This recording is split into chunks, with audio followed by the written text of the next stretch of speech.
So good afternoon. Welcome back to the channel.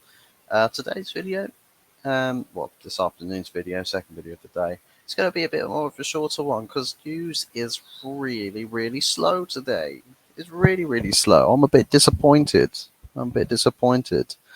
Come on, give me some information. Give me some more news. Speed things up. Light our Brighten our days, why don't you? I mean, it can't get much brighter than what it is right now. It's really sunny outside, about 30 degrees Celsius. Really hot, and for some weird reason, it is super windy as well. Whatever. Let's just go label it climate change just for the hell of it. Yeah, it's climate change.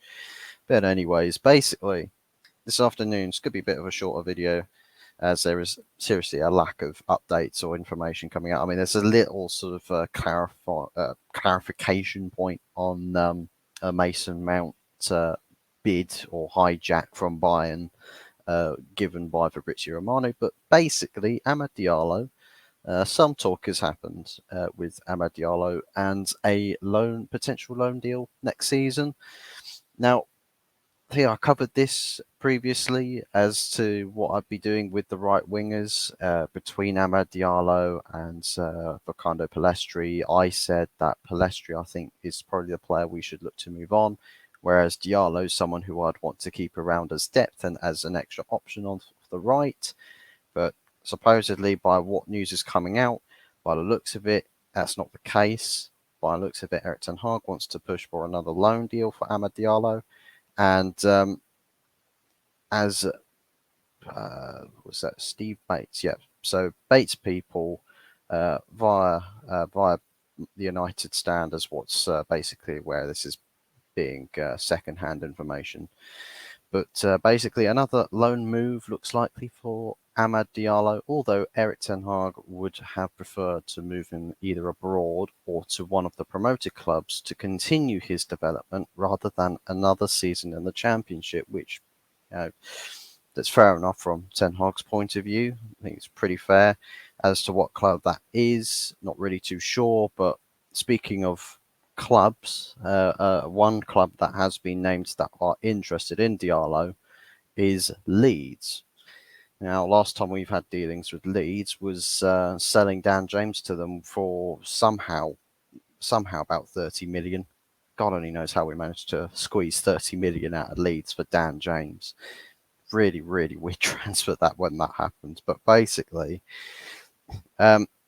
Leeds are on the trail of Amad Diallo, who has emerged as a possibility as they look for wide area options.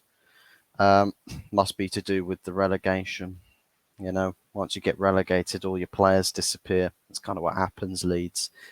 But yeah, they've got their own troubles as well, including manager issues where they've still not appointed a manager, apparently. So, I mean, God only knows what's happened. They've also just been sold to some American entity. I can't remember which one it is, but some American sports group have purchased Leeds, and things were looking great for a second, and then there's sort of become the waters have become a bit murky again. But Amad Diallo as an option that they're looking at. But personally, do I agree with Ten Hag on the option to loaning him abroad or to a promoted club?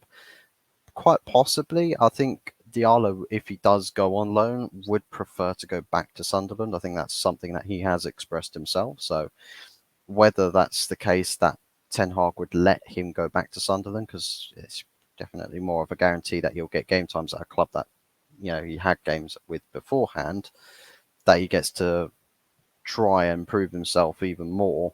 But that was basically at the same level. Or do you say, well, go up a next level? But the problem with pushing players up into first, top flight clubs for loans, is usually they don't get consistent game time, which is a problem for Amad Diallo, because we've seen him go to a few other clubs where we thought, well, he should be getting games, but just isn't, and there's no real sort of thought, rhyme, or reason as to why he wouldn't be getting game time there. But I think same situation with Palestri. Palestri goes on loan to a club, doesn't get game times. No one knows why.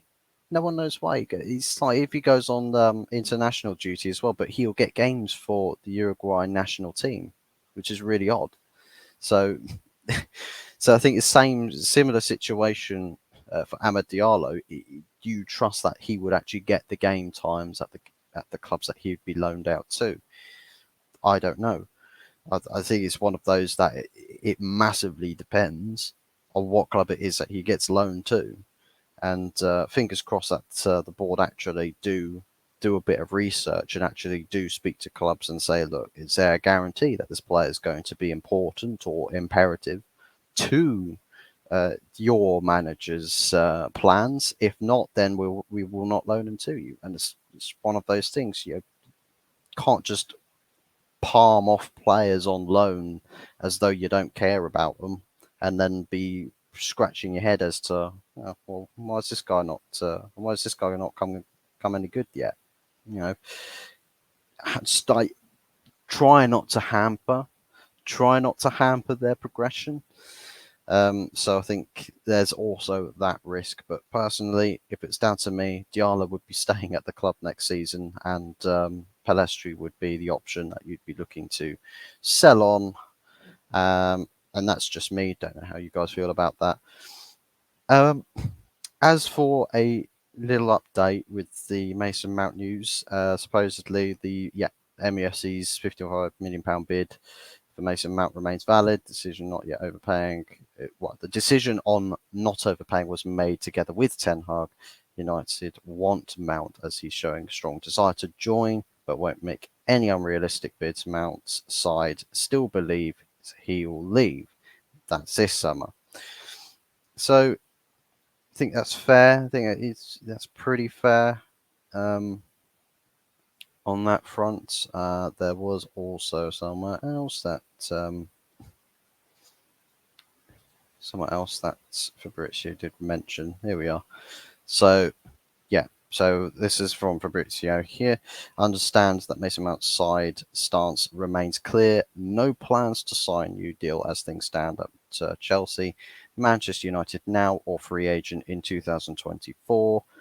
Tuchel, the Bayern manager, is a big fan, but no bids or talks with Bayern as of now. So it's literally just a paper talk interest at the moment.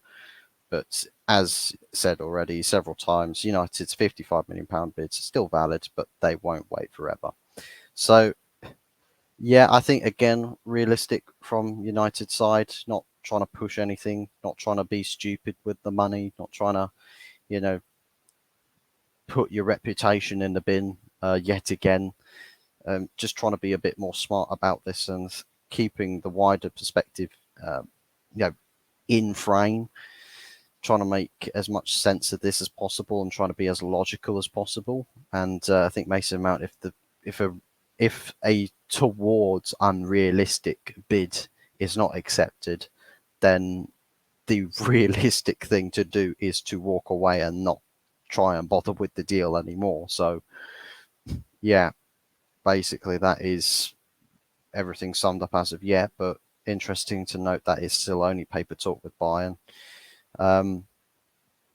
Considering that a player is quite desperate to leave. And I think if Bayern genuinely do seek interest in Mason Mount, I think because Thomas Tuchel will have a fairly significant pull, I'd imagine so at least, especially for Mason Mount, that if Bayern want Mason Mount, he will turn his attention to Bayern straight away and off he goes. And as to what price Chelsea would be happy to accept from Bayern, not too sure. But that's basically just entirely depends on what happens on that front with between Bayern and Chelsea, and what goes on there. What happens there is just what happens. I can't really speak anything more on that because I don't know anything more than that basically, and that is pretty much it. Not as I've already said at the start of this video, there is literally nothing going on today at the moment, so it's literally just a dead day. Now, as for tomorrow, video, I'll see about recording something or pre-recording something in the morning, and probably trying to do it as early in the morning as possible. So that means an early night for me. I'm going to be at work throughout the day, so probably a video in the morning and then a video in the evening. Basically, I'm hoping that there's more to talk about tomorrow. But then again, if there really is nothing on Man United's front, maybe we could do a video about another club, because I did say it does say in the video descriptions. We talk about all other clubs in the Premier League and across Europe. So maybe we go and take the mick out of Arsenal signing Kai Havertz for about 10 minutes straight. Maybe we do that. Maybe we do something like that. Maybe we talk slander about Tottenham Hotspur for 10 minutes. We don't know. We just have to see what happens. But if you have any suggestions, then pop them in the comments below. Don't forget to smash a like, hit subscribe, and turn your notification bell on just to know when we are next, when I'm next uploading a video, but also when we go live, because that could happen at any point if there is an explosion of all sorts of content and all sorts of news, and there's too much to gather in the space of like 10, 15, 20 minutes, then it's probably better just to go with a live reaction, a live interaction on that matter.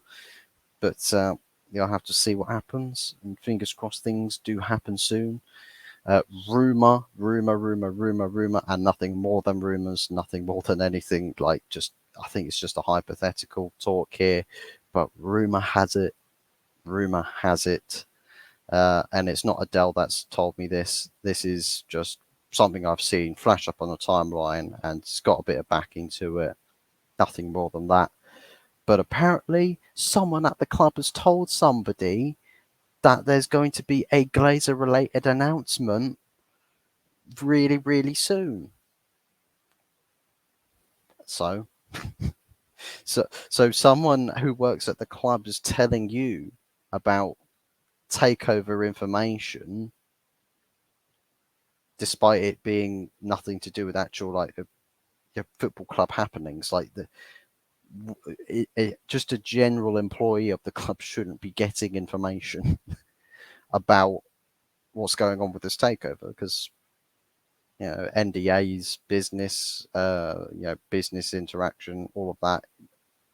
They won't tell you, even if you are Eric Ten Hag's best mate, they will not tell you, right?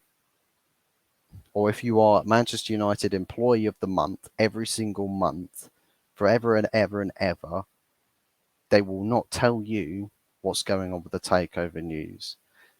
The only people that would actually know about it would be the CEO and whoever else they'd care to tell, and that is it. pretty much. But anyways, let me know what you guys think. I think that's probably going to be it for me today. Going to be trying to get an early night, and it is absolutely blisteringly hot out there. But yeah, we'll be seeing you all again tomorrow real soon. Don't forget to like, subscribe, and turn your notification bell on, and we'll be seeing you all again real soon. That's goodbye.